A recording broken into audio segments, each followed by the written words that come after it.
নিজেকে যখনই কোনো জায়গায় ক্রস করতে যাওয়া যায় তখন নিজেকে আমরা হাইলাইট করি আমার পরিবার হলো ইসলামিক পরিবার, আমার পরিবার হলো কোনো নেক পরিবার। কিন্তু মুসলমান যখন পর্দা উঠিয়ে দেখা যাচ্ছে তো বেটি তো মুশরিকা, বেবি তো নাস্তিক, বেটা তো আপনার বেদিন, এই কোন একটা পুরো কম্বল প্যাক বাড়ির মধ্যে তৈরি হয়ে আছে, যার বাদৌলতে আজ আমার আপনার হালাত এত মানে ভয়ঙ্কর পরিস্থিতির উপরে আমরা চলি যে আজকে আমাদের ইবাদত করার পরে সেই ইবাদতের কোনো স্বাদ পাই না। এর আগে বলেছিলাম যে একটা 5 বছরের বাচ্চা ধরেন বা একটা 2 মাসের বাচ্চা আপনার আমার বাড়িতে ধরেন চোখের সামনে পায়খানা করে দিচ্ছে, আর ওই পায়খানাটা আপনার আমার বাড়ির লোক চামচে করে তুলে পায়খানাটাকে পরিষ্কার করার জন্য চামচে করে তুলে ফেলেছে।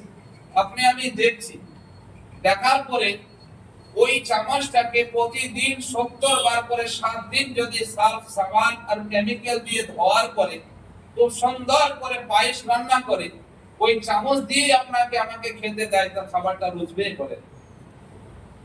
কারণ চোখের সামনে আপনার আমার চোখের সামনে ওই চামচ দ্বারাতে একবার পায়খানাটা তুলেছে, তোলার পরে সেটাকে প্রতিদিন 7 দিন 70 বার করে ওই চামচটাকে সাবান সার্ফ কেমিক্যাল দিয়ে ধোয়ার পরে যদি সুন্দর পায়েস রান্না করে দেওয়া হয়, আর সেই পায়েসটা ওই চামচ দ্বারাতে যদি মুখে তো ঢুকে তো যাবে কিন্তু বডি সেটাকে খুব মানে রুচি সম্মত ভাবে সেটাকে অ্যাকসেপ্ট করবে না, গ্রহণ করবে না।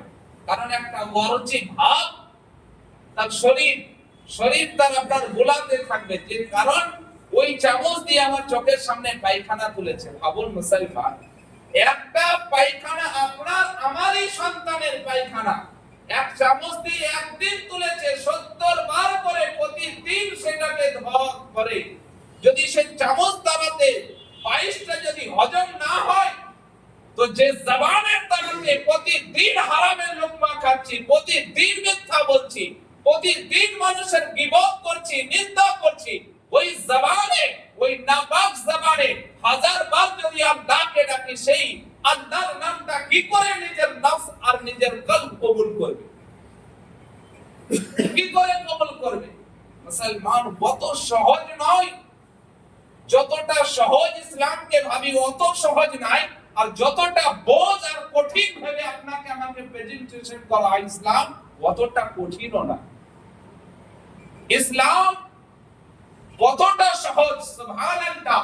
ইসলাম কারোর প্রতি অবিচার করে না, কারোর প্রতি অন্যায় করে না। ইসলাম এতটা সহজ, সুবহানাল্লাহ। আজ আপনার আমার মেন্টালিটিকে এত মানসিক ভাবে প্রেসার দিয়ে এতটা খারাপ করে রেখেছে যে ইসলামের বিধান মানতে গেলে বাড়ি থেকে বাইরে পা রাখা যাবে না। অত কি মানা যায়? মাযাল্লাহ, আস্তাগফিরুল্লাহ। এত বেদিন, এত নাস্তিক, এত ইহুদি কালচার। কারণ যে আল্লাহ ফরজ নামাজের জন্য এতটা ফ্যাসিলিটি দেয় যে বান্দা তুমি যদি অসুস্থ থাকো দাঁড়িয়ে যদি পড়তে না পারো বসে পড়ো, বসে যদি পড়তে না পারো শুয়ে পড়ো, শুয়ে যদি পড়তে না পারো চোখের ইশারাতে পড়ো। তো যে আল্লাহ ফরজ নামাজকে এত সহজ করে আপনার আমার জন্য যদি আদায় করার এতটা সহজ তরিকা দেয়, সেই আল্লাহ আপনার আমার প্রতি ইসলামকে কিভাবে বোঝ হিসাবে দিতে পারে? কিন্তু মুসলমান সেটাকে আপনি আমি কিছু জাহিল, কিছু এরকম অজ্ঞ মূর্খকে নিজেদের স্কলার বানিয়েছি সমাজে, আর তাদের কাছ থেকে আমরা শুনি, কারণ সে নিজেই তো জানে না ইসলামের কালচার হিসাব মানে সম্পর্কে সে নিজেই অবগত নয়, আর সে আপনার আমার স্কলার হয়ে আপনাকে আমাকে দিন বোঝাচ্ছে।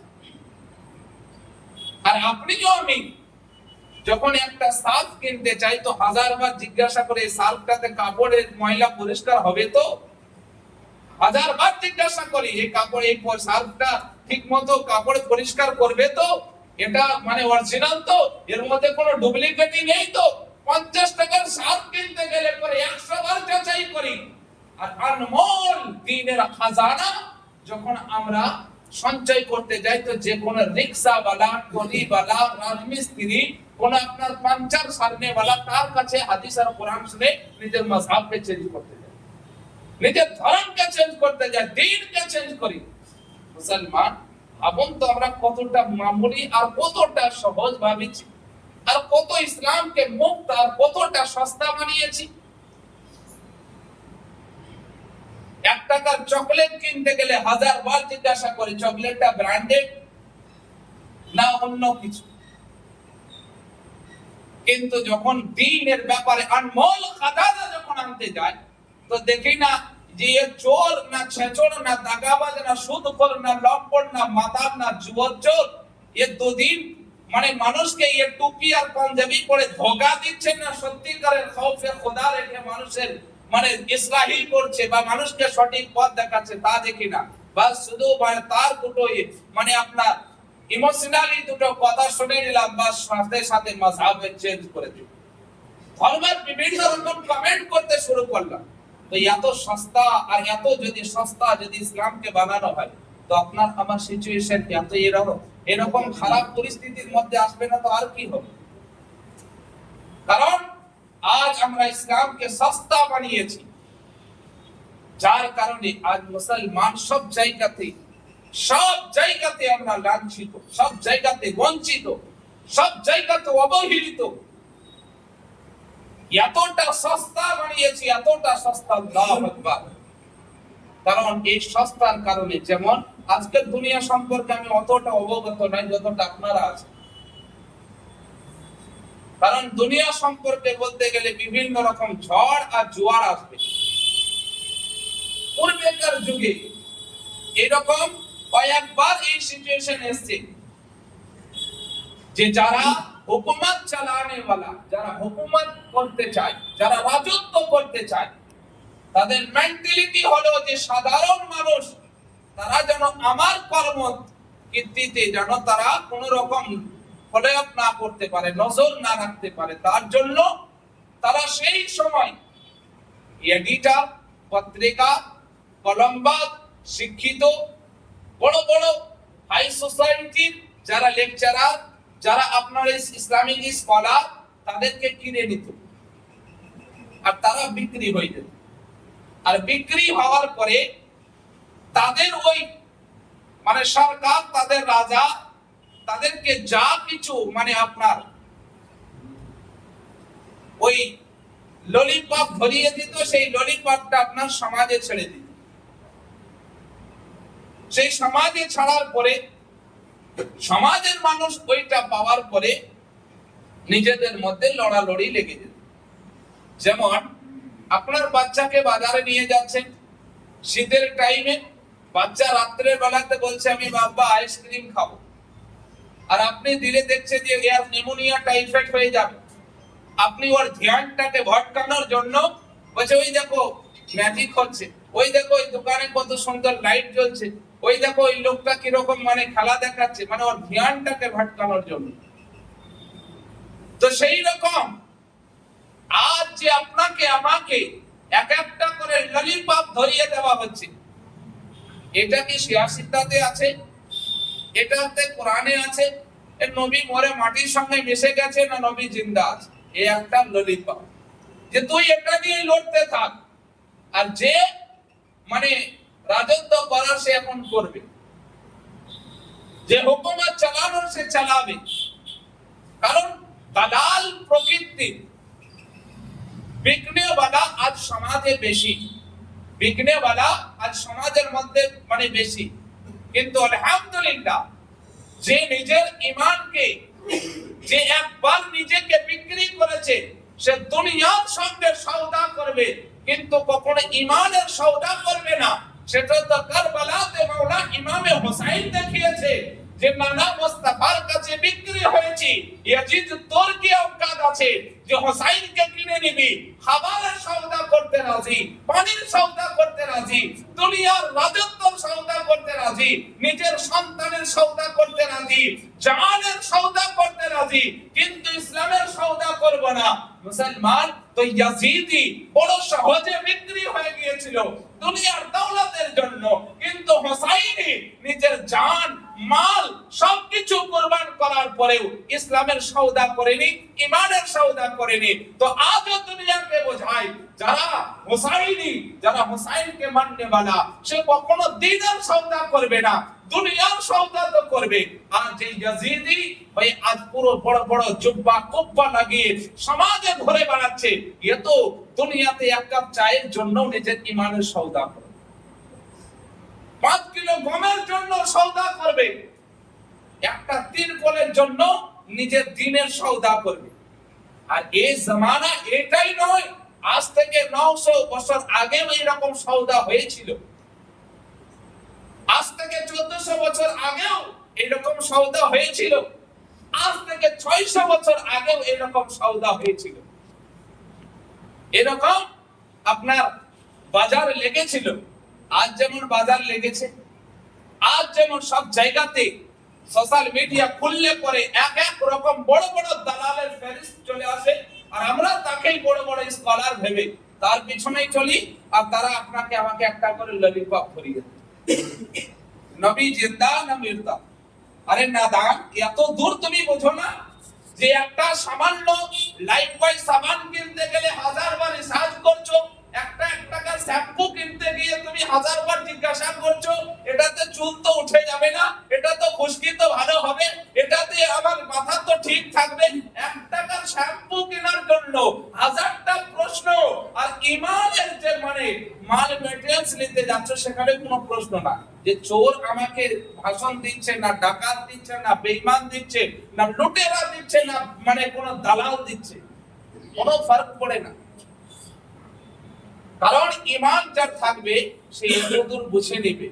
একটা মরা দানা যখন আমরা জমিতে চাষ করতে যাই, একটা কলাই ফেলি, কলাইটা জিন্দা থাকে না, ওই 6 মাস 1 বছর ধরে বাক্সে বা কোনো কটোরাতে বা কোনো ড্রামে বা কোনো আপনার বয়ামে ভরা থাকে, আর ওর রস কষ শেষ হয়ে যায়, শুকিয়ে যায়, আর ওই কলাইকে, ওই দানাকে, ওই ধানের বীজকে জমিনে ছিটিয়ে দিই, মাটি তাকে আপনার ঢেকে নেয়, শক্ত মাটিকে আপনার আল্লাহর কুদরত দেখুন, একটা মরা দানা মাটিতে ফেলার পরে ওই মাটি, শক্ত মাটিকে ভেদ করে যে আপনার গাছ, যে আপনার কুড়িটা, যে আপনার গাছের পৌধাটা, একটা সামান্য আপনার ছাগলের নরম মুখ লাগলে পরে তার মানে সমস্ত অস্তিত্ব শেষ হয়ে যায়, সেটা আপনার মারা যায়, সেটা আপনার সমস্ত শেষ হয়ে যায়।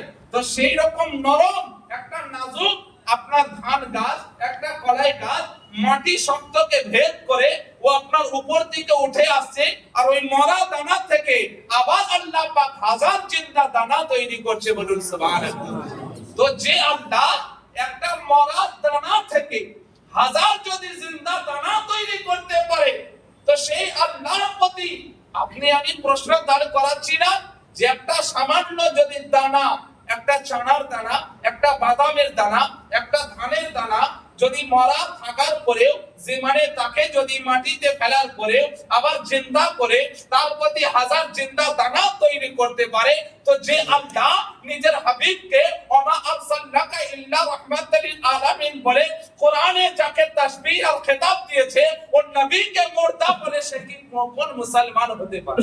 আরে যে আল্লাহ নিজের হাবিব বলেছে, মাহবুব বলেছে, যার প্রশংসা পুরো কোরআনে করেছে, কোন নবীর প্রতি আজ মুসলমানের আকীদা যে মরে মাটির সঙ্গে মিশে গেছে।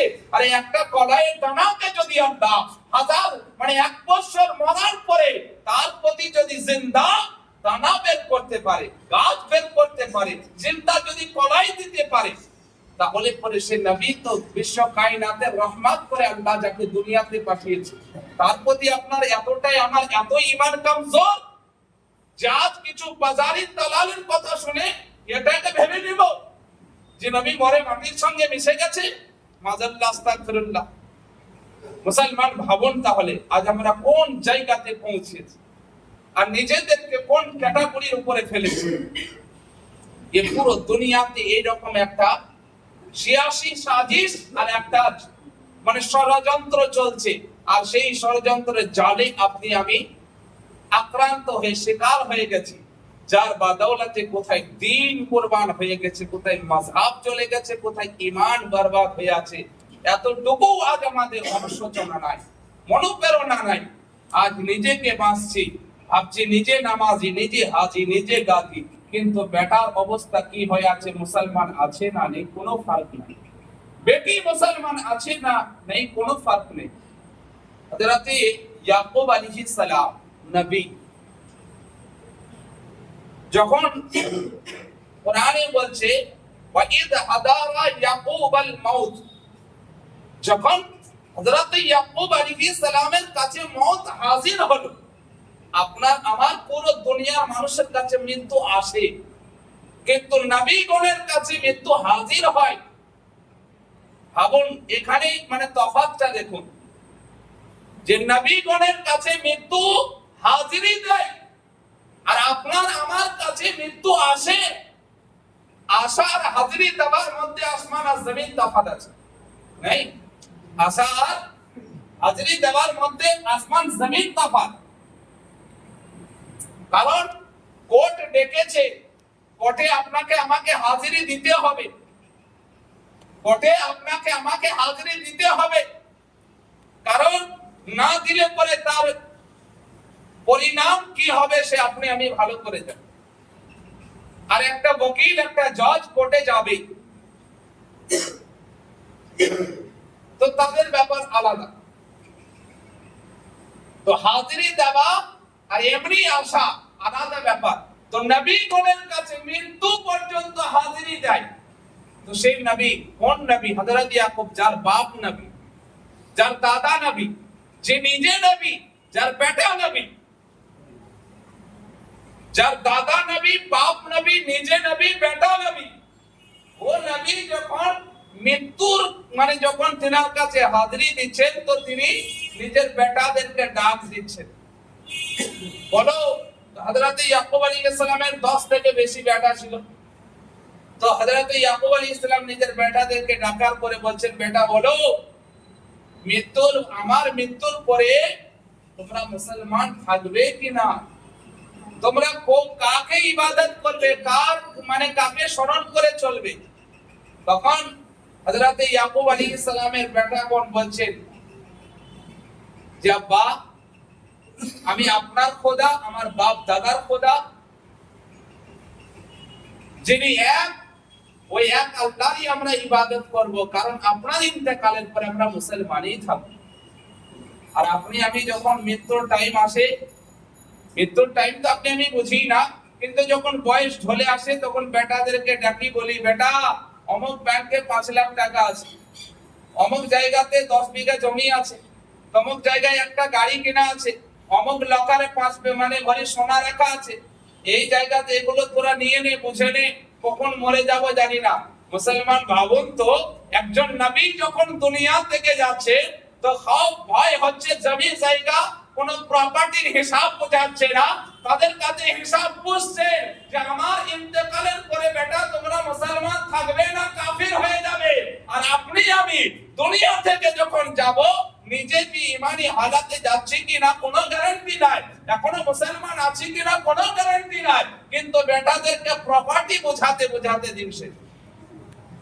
কেমন মুসলমান ভাবুন তো, একজন নবী যাচ্ছেন তো নিজের ছেলেদেরকে ওসিয়াত করে যাচ্ছেন, আর আপনার আমার তো কোনো ইমানের কোনো গন্ধই নাই।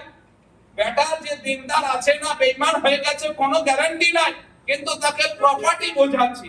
আর যার দিনদারির প্রতি ভরসা আছে, যার বেটার প্রতিও ভরসা আছে যে আমার বেটা কখনো বেদিন হবে না, কিন্তু তারপরেও তারা নিজের বেটাকে ওসিয়াত করে যাচ্ছে যে বেটা তুমি আমার ইন্তেকালের পরে তোমরা মুসলমান থাকবে কিনা।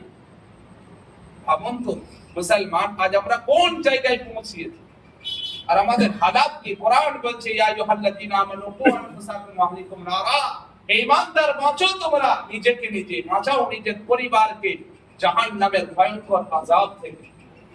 কিন্তু আপনি আমি তো নিজে তো বাঁচতে চাই, নিজের পরিবার কি করছে সেটা আমরা দেখতে চাই না। বেটির কি মেজাজ, কি খেয়ালে চলছে, বেটা কোথায় যাচ্ছে না যাচ্ছে কোনো না। যদি বেটা ভুল করে আর বাপকে যদি বলা হয় তো কি বলে? উত্তর এটাই দেয়, এখন ছেলে মানুষ এখন করবে না তো কখন করবে? তোমার বেটি বাজারে লাংটা হয়ে ঘুরে বেড়াচ্ছে, বলছে এখন খালি ঘুরবে না তো কখন ঘুরবে? এই তো আপনার মেজাজ তৈরি হয়েছে সোসাইটি। বৃক্ষ তুমি কেমন, ফলেই তোমার পরিচয়, যেমন তুমি গাছ তোমার ফলই সেই রকম হবে। আল্লাহ আপনাকে আমাকে দ্বীন ইসলামকে বুঝে রাসূলুল্লাহ